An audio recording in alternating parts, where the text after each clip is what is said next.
Yun guys, good morning sa inyo lahat yan. For today's video, nandito tayo guys sa kasa ng Premium Bike San Jose Occidental Mindoro. At ngayong araw ang ating tatalakayin at pag-uusapan guys ay ang talagang alamat ng si Honda XRM Road Sport 125. Ito yun guys. Para sa mga naghahanap ng Road Sport na XRM 125, guys, still available pa rin yan sa market. At dito sa video na to, syempre papasadahan natin yung actual na itsura niya, yung pinakabagong RS ngayong 2026. Siyempre, yung presyo niya, babanatan natin. At yung kanyang mga inclusion pag kukunin nyo ng cash or hulugan para alam nyo yung galawan ng ating Honda XRM Road Sport Edition 125. Okay guys, bago natin banatan yan, bago natin tirahin kanin, siyempre, intro muna tayo!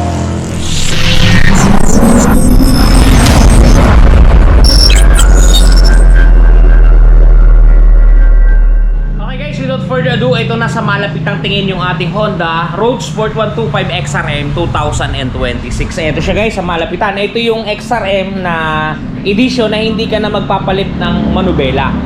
Kasi 'di ba meron tayong mga katropa diyan na ang manubela ng XRM yung wide.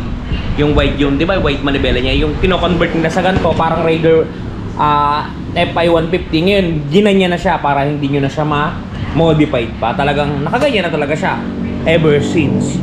Wala yung naiiwan dito ng mga sabitan niya. Totally kasi ganito na talaga yung itsura niya guys. Yan o. Naka-butterfly na siya. Ganda. Yung mukha niya guys, parang yung mukha ng mga talagang naka-modify na siya. Ang pogi-pogi niya guys. Yan yung itsura niya. Pero bulb type pa din siya guys. Signal light niya bulb type din. May busina rin siya dito sa bandang gitna. Kaya medyo malakas to. Kasi nasa bandang unahan talaga at open na open talaga namang may nangyayari na guys. Ayan guys, yung kaating tapaludo, napakaganda. Hindi kakalawangin, napakatibay na ito guys. Baka sira na yung motor, buhay pa tong tapaludo. Wag lang mababangga syempre. Yan. Naka-Rayos din pala tayo na naka-disc brake yung unahan natin. Single pot yung ating caliper.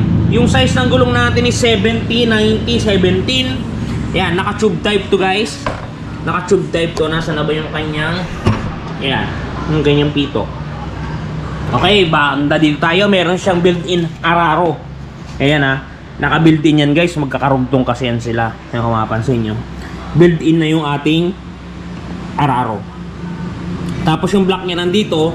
Hindi na yan tatalsikan basta-basta ng puti. Kasi yung mudguard natin medyo mahaba na siya. Yung talsik nga, mabasang gana dito. Siguro matatalsikan pa rin siyang portion pero hindi na sobrang tindi. Sa bandang gilid niya yan, meron siyang palikpik dito. Nakikita natin yung karburador. Karburador ba to? Ay hindi, FI guys. Yan, sa bandang gilid niya makikita nyo dito yung kanyang palong. Yan. Silip yung kanyang injector. Yan. Tapos dito sa may kanyang dibdib, kulay gray na may kulay black na ambient. Yung angkasa natin guys, ganun pa rin. Yan, meron siyang plastic dito na design. Tapos alloy dito sa bandang likuran. Meron siyang konting carbon lodi. At yung cambio natin ito guys, 4 down. Tapos sa likod yung bawas. Dito naman sa kanyang panel board, yan, kung mapapansin ninyo guys, ito yung ating speedometer. Ito yung ating mga indicators. Meron dyang signal light, neutral, fuel injection, yung kanyang check engine. Cambio natin na 1, 2, 3, 4. Rolling to guys ha. Pagka nakamit nyo na yung 4, nakahinto kayo, pwede nyo siyang apakan, magpupunta siya sa neutral. Taas yung ating high beam. At meron tayong fuel gauge. Ayan, Road Sport Edition to guys. Kita nyo naman, diba? Meron siyang nakahukay dito na logo ng Honda. At sa mga switches niya naman, kompleto. Meron tayo dito signal light, ay busina, sorry. Kita ba? Busina, signal light, tapos halo ng ilaw. Pagkaraan dito sa kabila, electric starter. Double yung cable natin guys, isang in, isang out. Yan. Isang hila, isang balik. Okay? Yan. May side mirror to, papakita ko sa inyo maya maya. Yung lever natin yan, kulay itim. Meron din siyang kickstarter, syempre. Since birth naman si XRM, talaga namang may ganyan yan. Yung makina niya color black na. Tapos ito yung ating pipe. Meron siyang heat guard na stainless. Tapos meron siyang, syempre yung pinaka pipe niya kulay black yun. Ang ganda ng tip niyan guys. Cute. Yan o. Ang laki ng butas. Tapos sa likod niya yan, dalawa yung ating shock sa likod. naka-incline siya, nakapahiga siya guys, no? Tapos yung size ng gulong natin sa likuran, ang size nito is 80-90-17 yan. 80-90-17, naka-tube type din to. Yan. Ito yung rear naman natin, valve type din siya. Bombilya, tapos yan, dalawang bombilya signal light. Yung rear fender natin, ganun pa rin sa dati, hindi na nila binago. Meron din tayong chain guard sa putik. Tapos dito yung bukasan pa rin ng ating U-box sa likod. Ito nga pala yung itsura ng susi niya, ganun pa rin ever since. Ito talaga ang hindi nila binago guys, XRM. Ever since, ito pa rin yung kanyang susi. Alright. Pakita ko sa inyo yung kanyang U-box. Ito yung U-box guys. Yan. Yung U-box, marami magtatanong dyan, Sir Ron, kasya ba yung helmet sa U-box? Hindi po. Maliit yung kanyang U-box. Ito nga po pala yung naman ng kanyang U-box. Una po sa lahat, first and foremost, battery niya po, yan, Honda ang tatak. Maliit lang po to, makitid. Same po ito ng baterya ng Smash. Yan. Lagay na natin. Tapos meron siyang QR code dito. Hindi ko lang alam kung anong para saan yan. Basta meron siyang sticker na QR code yan. Ito yung kanyang mga kasama pa. Ito guys, yung kanyang tools. Ang kasamang tools na ito, papakita ko sa inyo. Meron siyang dalawang rubber band clip. Tapos ito yung pinaka tools niyang kasama. Dati maraming tools to guys, ngayon konti na lang. Yan. Open wrench na 14 at saka 10. Positive at negative screw. Tapos yung pantanggal ng spark plug. Yan lang, wala nang iba. Sumunod, yung ating owner's manual. Wait lang. Ito, owner's manual. Dito nakalagay yung mga pre-service coupons niyan, eh, no? Sa likod. Sumunod yung ating pang takip sa battery. Ito guys. Tinatakip yan dito para hindi masyadong expose yung battery natin. At last, yun, meron siyang kasamang sticker. Yun, nakasabi dito 79.9 per kilometer. Yun ang sabi nila. Ganun siya katipid.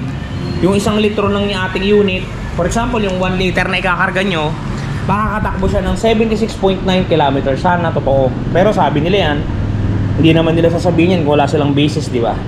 Alright. Tapos ito yung kanyang side mirror, guys. Pakita ko sa inyo.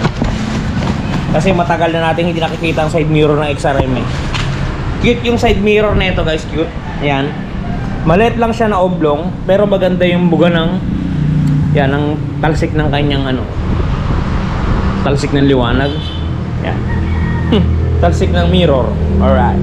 Yon yung ating actual inclusion ng unit guys. Pagka kukunin ninyo ng hulugan, lahat ng pinakita ko. Tapos ganito yung klase ng pre-helmet natin. Yan, ganyan.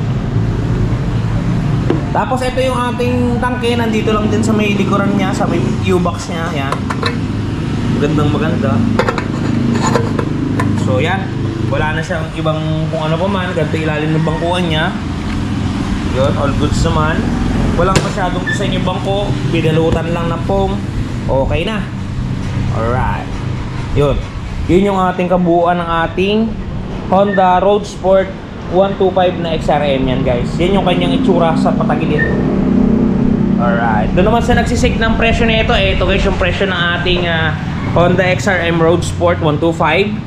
Ang suggested retail price niya po SRP 76,000 pesos.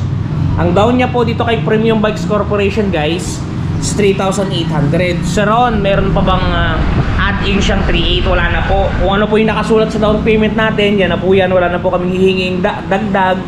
Wala na rin po kaming hihinging advance payment. Sa Premium Bikes po, wala po tayong kinukuhang advance payment. Yun lamang pong down payment talaga. Okay.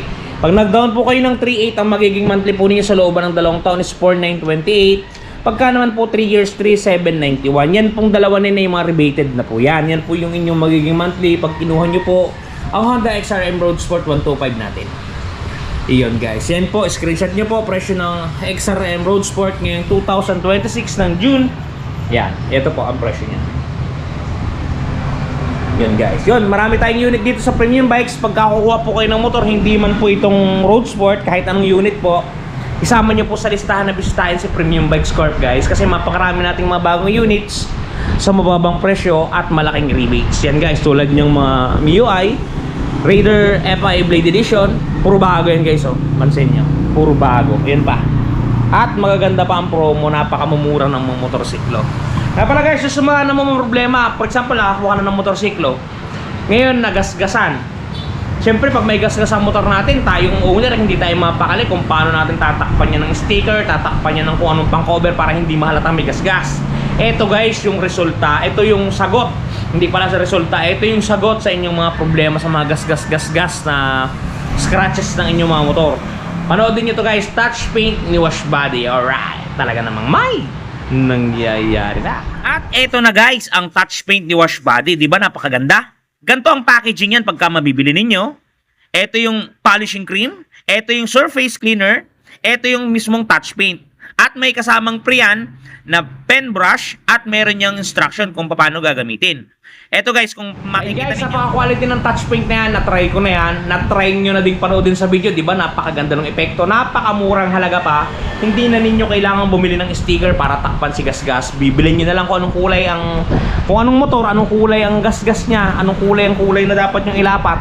Malalapatan niya sa ayaw mo sa gusto. Kaya kung ako sa'yo, try mo na ang touch paint ni Wash Body at talaga namang may nangyayari na. Yun guys, hanggang dito na lang muna. Happy Sunday sa inyo. Doon sa mga hindi pa po nakapag-subscribe, baka naman po, wala naman pong bayad ang pag-subscribe. Maraming salamat. Hanggang sa muli. Happy Sunday everyone. Bye. Shoo!